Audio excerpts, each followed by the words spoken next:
You know you have a strong mindset after 50, not because of what you've gained, but because of what you've let go. You stop chasing approval. You've lived enough to know that self-respect matters more than applause. You embrace change. Most people fear it, but not you. You've seen life evolve, and you've evolved with it. You value peace over proving points. Winning an argument means little when you've already won clarity. You wake up with purpose, not because you have to, but because you want to. Contribution drives you more than validation. You know when to walk away from chaos, from drama, from anything that drains your energy. You don't need to shout to be strong. You've built quiet power, the kind that doesn't need attention. It demands respect. This is what a strong mindset looks like, especially after 50. And it's not the end, it's your greatest beginning. If this spoke to you, it's because you've lived it. Share this with someone over 50 who's just getting started, because the strong don't retire, they rise. Letting go is one of the most misunderstood and underestimated forms of strength. People often associate strength with holding on to dreams, to people, to beliefs, to routines. But real strength, the kind that transforms your life after 50, is found in your ability to release what no longer serves you. It takes courage to walk away from what you've invested in for years. It takes wisdom to know that not everything lost is a failure, and not everything kept is a win. Letting go doesn't mean giving up. It means choosing to move forward without carrying unnecessary weight. It means being brave enough to say, this no longer defines me, and mature enough to not be bitter about it. As you grow older, you start to see life differently. You begin to understand that peace is more valuable than pride, that some relationships, even if they once meant everything, are meant to expire. You stop holding on to toxic attachments just because of shared history. You stop chasing people who don't see your worth. You learn that not every fight deserves your energy, and not every opportunity is worth your time. Letting go becomes an act of self-respect, not an act of loss.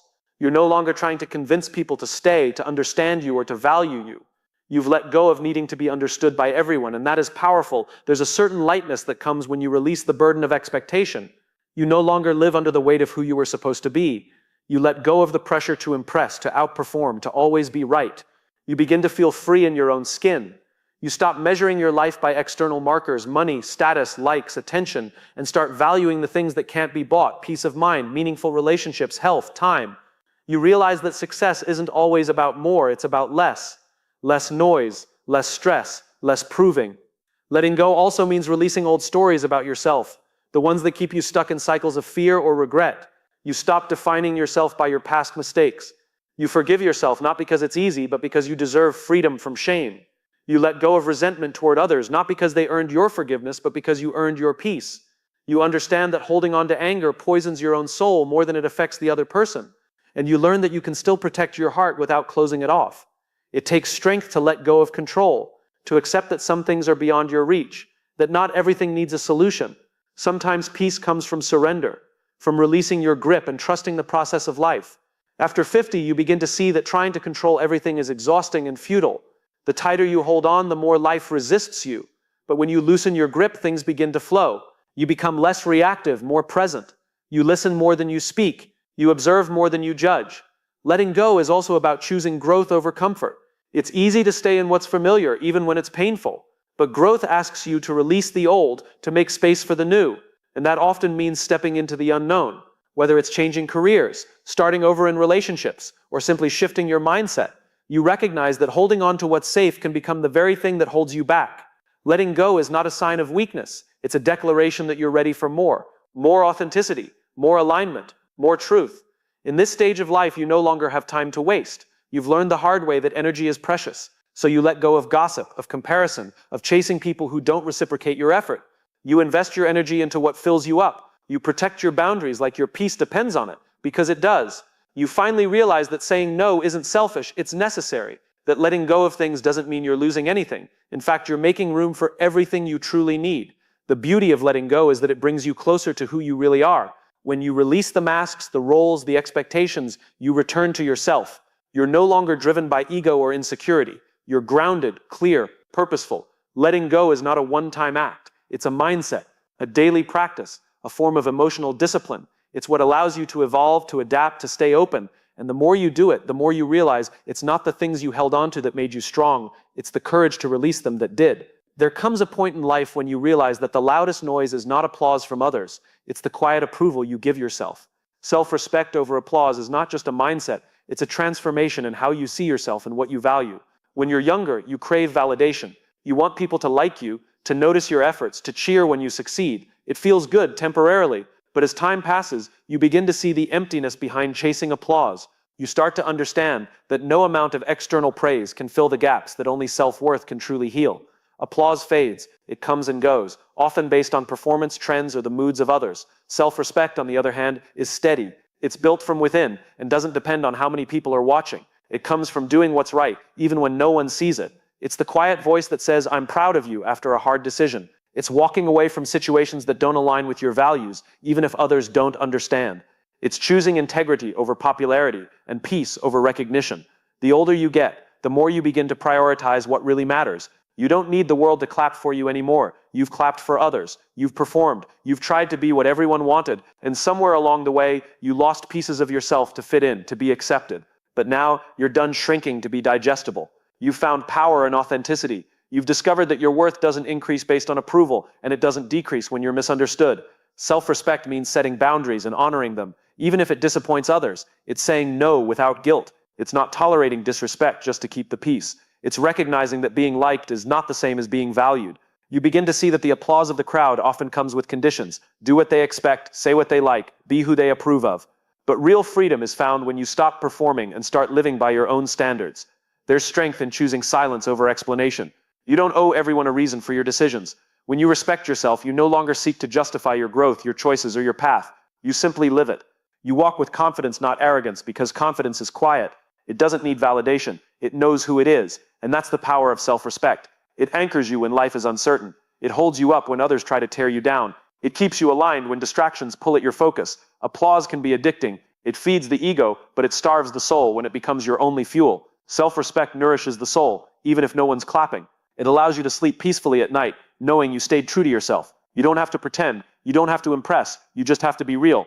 And in that realness, you find a rare kind of strength, the kind that doesn't need to be loud to be powerful. The pursuit of applause often leads to burnout. You're constantly trying to be enough for others, losing your own sense of direction in the process. But when you switch to self-respect, everything changes. Your goals become clearer. Your circle gets smaller but stronger. You stop competing and start creating. You stop comparing and start connecting with yourself. You find that the need to be seen fades when you start seeing yourself. This shift doesn't happen overnight. It's built through experience, through heartbreak, disappointment, and the realization that applause didn't heal you, didn't save you, didn't last. You've learned that your dignity isn't up for public opinion, that your peace doesn't need to be sacrificed for approval, and that the most powerful applause is the one that comes from your soul whispering, "Well done." You begin to make different choices. You say yes to what aligns with your values, even if it's not popular. You say no to opportunities that compromise your integrity, even if they come with praise. You choose honesty over hype, substance over show, purpose over popularity. And in doing so, you become grounded, centered, and unshakable.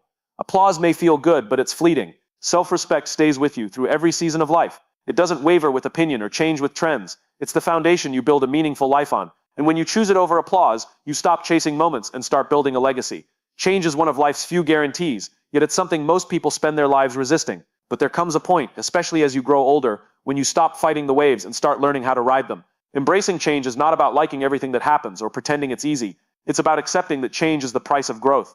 It's about understanding that nothing meaningful evolves in comfort zones. When you embrace change, you stop seeing it as a threat and start seeing it as a teacher. You realize that the moments that disrupted your routine the most often shaped you the most. Most people fear change because it disrupts familiarity. It asks us to let go of what we know and step into uncertainty. But what we often forget is that every breakthrough in our lives started with some form of disruption. Growth never happens by accident. It happens when we are forced to adapt, to rethink, to evolve. Change strips away what is no longer needed and makes space for what is next. Sometimes it feels like loss. Sometimes it feels like chaos. But underneath it all, it's transformation and progress. It's life rearranging itself to prepare you for a stronger version of you. When you embrace change, you take your power back. You stop being a victim of your circumstances and start becoming the author of your story. You move from fear to curiosity. Instead of asking, "Why is this happening to me?" you start asking, "What is this trying to teach me?" That shift in mindset is what separates the defeated from the resilient. Change will come, whether you like it or not. The real question is, will you grow with it, or will you get stuck trying to rewind what no longer exists? Embracing change also means letting go of control. You begin to realize that no matter how tightly you hold on, some things are meant to end. People will come and go, plans will fall apart, dreams will evolve, and all of that is okay. You're not here to freeze life in place. You're here to evolve with it. And when you stop resisting what's changing, you start creating space for what's becoming. You make room for new opportunities, new relationships, new mindsets that would have never arrived if you stayed clinging to the old. There's a quiet power in choosing to adapt rather than complain. When others are stuck in the past, you're already moving forward. You understand that time doesn't wait for anyone, and neither should you. Life rewards those who remain open, open to learning, open to unlearning, open to being wrong, open to starting over. Every time you choose to embrace change, you strengthen your resilience. You become more flexible, more aware, more alive. The fear of the unknown no longer paralyzes you, it energizes you. Change often reveals what we're really made of. When everything stable gets shaken, your true character rises. Do you retreat into comfort, or do you rise with courage? Do you panic, or do you pivot? You learn more about yourself in moments of change than in years of routine. You discover hidden strengths, new talents, deeper values. You stop living on autopilot and start making intentional moves. Change wakes you up. It challenges your assumptions. It forces you to reevaluate what matters. And in doing so, it clears away the distractions and realigns you with your purpose. One of the most powerful aspects of embracing change is the freedom it brings. You no longer live with the illusion that life has to go according to plan. You accept the detours, the delays, the redirections. You trust that every ending carries the seed of a new beginning. You become less attached to outcomes and more focused on alignment. Are you living in a way that honors your growth? Are you surrounding yourself with people who evolve with you, not against you? These are the questions that guide a mindset ready for change. Eventually, you start to see change as a gift. Not always a pleasant one, but a necessary one. You start to expect it, welcome it, even seek it, because you've learned that everything you truly needed, strength, perspective, clarity, wisdom, came not from staying the same, but from transforming. And the more you grow, the more you realize that who you were was just a stepping stone to who you're becoming. Embracing change isn't the end of stability, it's the beginning of real, grounded strength. It's choosing to trust the process, even when the path isn't clear. It's knowing that life doesn't break you with change, it builds you, if you let it. There comes a stage in life when you no longer feel the need to prove anything to anyone. That stage is peace. In your younger years, you may have spent a lot of time and energy trying to prove your worth, to be seen, to be heard, to be validated. You wanted people to know what you were capable of. You wanted to be understood, admired, accepted. You debated to win. You argued to be right. You compared your path with others, needing to measure up. But as you grow, you realize that proving yourself is a never-ending cycle that only drains your spirit. True peace comes when you decide that your self-worth isn't up for debate. You stop needing to be right all the time. You stop entering conversations with the goal of winning. You listen more and react less, not because you're weak, but because you're wise. You've learned that not every battle is worth fighting, and not every opinion deserves your response. You no longer need to correct everyone or defend yourself at every turn. Your energy becomes too valuable to waste on arguments that lead nowhere. You don't seek revenge or applause, you seek peace. And in that decision, you become powerful. Peace over proving is a shift in identity. It's moving from ego to essence. It's understanding that your life doesn't need to be explained to those who are committed to misunderstanding you. You no longer chase the illusion of being seen a certain way. You just are. You live with clarity, not performance. You act out of intention, not insecurity. The need to impress, to justify, to compete, it fades when you truly know who you are. And when you know who you are, nothing anyone says can shake you. You begin to value quiet confidence over loud declarations. You don't have to post everything, prove everything, announce everything. There's a quiet kind of strength that comes from just living your truth. You no longer need an audience to validate your growth. You no longer need permission to walk away from noise. You realize that the loudest person in the room isn't always the strongest. Often it's the one who has the most to prove. But you've evolved beyond that. Your life speaks for itself now. This shift doesn't happen by accident. It's earned. You reach peace after going through the fire of needing approval, the frustration of being misunderstood, and the exhaustion of constantly explaining yourself. And then one day you just stop. You stop needing everyone to get it. You stop needing to fix people's perceptions. You choose peace because it protects your energy, your focus, your future. And that's when you begin to grow at a pace no one can touch, because you're no longer tied to proving anything. You're simply becoming. You also start to notice how much peace costs. It's not cheap. It requires letting go of ego, of the need to be validated, of the desire to always have the last word. It requires you to walk away from drama, from gossip, from people who bait you into proving your worth. It means protecting your boundaries even when others don't understand them. It means being okay with being misunderstood. Not everyone needs access to your truth. Not everyone has earned the right to understand your growth. Peace becomes your filter. If it costs your peace, it's too expensive. You begin making decisions not based on what looks good, but what feels right. You start choosing silence over noise, solitude over superficiality, depth over attention. You measure success not by how many people are watching, but by how aligned you feel within yourself. You realize that the most powerful life is the one built on peace, not applause, not argument, not attention, just peace. Eventually, peace becomes your standard. You won't argue to prove your intelligence. You won't lower yourself to win a fight. You won't stay in environments that require you to constantly justify your worth. You're not avoiding conflict. You're choosing your battles wisely. You're not afraid of being challenged. You're just not interested in wasting your energy on empty debates. You've come too far to let small-mindedness pull you back into old patterns. When you choose peace over proving, you become untouchable in the best way, not because you're above others, but because you're deeply rooted in yourself. You're not trying to be the loudest, you're trying to be the most centered. And in that centeredness you find everything you were once chasing: clarity, strength, respect, freedom. Peace over proving isn't about walking away from people. It's about walking into a life where your value isn't up for negotiation. It's choosing to live fully, not loudly. And that changes everything. Purpose-driven living is about waking up each day with clarity, not just motion. It's the difference between existing and truly living. Many people move through life on autopilot, checking boxes, following routines, chasing goals handed to them by society, family, or culture. But purpose-driven living breaks that cycle. It's not about how much you do, it's about why you do it. It means your actions are rooted in meaning. Your choices are guided by values. Your life isn't reactive, it's intentional. And when you begin to live this way, everything shifts. You no longer feel empty after a long day. You feel aligned. Living with purpose doesn't require a perfect plan or a grand mission. It starts with knowing what matters most to you and building your life around it. Purpose isn't found in a title, a job, or a paycheck. It's found in how you show up. It's found in how you love, how you serve, how you grow. Some people wait for permission to live with purpose, thinking it has to come from a breakthrough or a big opportunity. But purpose doesn't need permission. It just needs honesty. Ask yourself, what fuels me? What makes me feel alive? What am I here to contribute? Your answers don't need to impress anyone. They just need to be real. When you live on purpose, you stop chasing everything. You stop saying yes to things that don't align with your values. You stop trying to be everything to everyone. You understand that clarity creates focus, and focus creates freedom. You're no longer busy. You're intentional. You prioritize time with the people and projects that reflect your deeper mission. You make decisions not just to succeed, but to stay aligned. It doesn't mean every day is easy, but it means every day is meaningful. And that's what sustains you through the hard moments. Purpose-driven living also brings resilience. When you know your why, setbacks don't stop you. They strengthen you. You're not thrown off course by every obstacle because you're anchored by something deeper. Disappointments don't defeat you because your identity isn't tied to results. It's tied to your mission.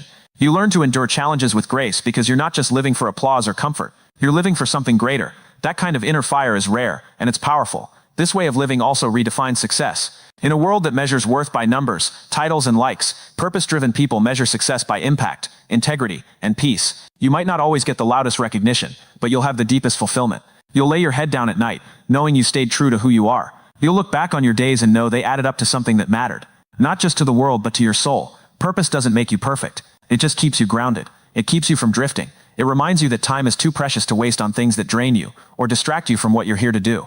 And while others might be confused by your path, you don't need everyone to understand. You just need to keep walking it. Your purpose doesn't have to be loud to be real. It just has to be consistent. Living this way also impacts those around you. Purpose is contagious. When people see you living with clarity and conviction, it challenges them to reflect on their own lives. You become a source of inspiration, not because you're trying to be, but because alignment is magnetic. You live in such a way that your presence speaks louder than your words. You become the kind of person who doesn't just chase dreams. You embody meaning. The beauty of purpose-driven living is that it's never too late to start. Whether you're 25 or 65, the moment you decide to live with intention, everything begins to change. You don't need a major life event to begin. You just need to decide that you want more than a life that looks good. You want a life that feels right. And that starts by paying attention to the quiet voice inside you that's been telling you all along what really matters. Purpose doesn't eliminate challenges, but it gives your struggles context. It turns your pain into wisdom, your setbacks into strength, your journey into something that serves not just yourself but others. And at the end of it all, purpose leaves a legacy, not just in what you build, but in who you become. When you live with purpose, you don't just go through life, you grow through life. And that's the difference that makes life truly worth living. Quiet, unshakable power doesn't announce itself. It doesn't need to. It isn't found in loud voices, flashy success, or constant validation. It lives in presence, in stillness, in a calm confidence that radiates from someone who knows exactly who they are and what they stand for. This kind of power is rare because it's built, not borrowed. It doesn't depend on attention or applause. It's rooted in discipline, self-awareness, and inner strength, qualities that take years to cultivate. Quiet power isn't performative. It doesn't need to prove anything. It just is. When you develop quiet, unshakable power, you stop reacting to everything. You're not easily rattled, not because you're cold or disconnected, but because you've learned how to master your emotions instead of being mastered by them. You've faced storms, walked through disappointments, and endured pain, and because of that, you've built resilience. Your calm isn't weakness, it's control. It's the result of choosing self-respect over outbursts, clarity over chaos. You're no longer triggered by every opinion or setback. Your peace is protected by perspective. Quiet power doesn't argue to be right. It chooses truth over ego. It knows when to speak and when to stay silent. It's not interested in proving superiority, but in staying aligned. People often confuse silence with surrender, but there's a silence that comes from knowing exactly what you're capable of. You don't need to shout when your life speaks for itself. You don't need to dominate a room to lead it. You lead by example, by consistency, integrity, and presence. This kind of power is unshakable because it's not built on temporary things. It doesn't rise and fall with trends, titles, or public opinion. It comes from doing the inner work that most avoid. You've faced yourself in the mirror. You've addressed your flaws. You've healed from things that once broke you. And now you walk differently. You don't chase recognition. You move with intention. You know what drains you and what feeds you. You've become selective with your energy, not out of arrogance, but out of wisdom. Quiet, unshakable power means you no longer need the room to applaud you for you to feel valuable. You've learned that external validation is fleeting, but self-validation lasts. You've stopped chasing approval and started building alignment. You value growth over comfort, peace over proving, and purpose over popularity. You've mastered the art of restraint, not because you're holding back, but because you no longer feel the need to react to everything that comes your way. This power shows up in the way you handle conflict. You don't explode. You evaluate. You don't seek revenge. You choose peace. You're not interested in looking powerful. You're committed to being powerful. The kind of powerful that doesn't make noise but makes impact. The kind of powerful that can sit with discomfort and not run from it. That can choose patience when anger would be easier. That can walk away from chaos without needing to prove a point. That's the kind of power that leaves a mark. You begin to value solitude, not isolation but sacred time with yourself. You understand that reflection is where real growth happens. In the quiet, you get clear. In the quiet, you get honest. And from that place, you move with precision. You're no longer busy for the sake of being busy. You're intentional. You protect your time. You guard your peace. You stop over-explaining yourself because you know that those who truly understand don't need an explanation. And those who don't never will. There's a quiet power in kindness too. You don't need to be harsh to be respected. You can be gentle and still set boundaries. You can be humble and still be powerful. You've realized that your strength doesn't come from dominating others. It comes from mastering yourself. The more you understand yourself, the less you seek control over others. You're no longer reactive, you're responsive. You don't get pulled into every conflict. You don't lose sleep over opinions that don't pay your peace. In a world that's loud and performative, your quiet power stands out. It's rare. It's grounded. It doesn't rise with applause or fall with criticism. It simply remains. And that consistency builds trust, not just with others, but within yourself. When you have quiet, unshakable power, you become your own anchor. You don't fear change. You don't chase people. You don't shrink to fit. You found something most never do: peace with who you are. And from that peace, you lead a life that doesn't need to be loud to be legendary.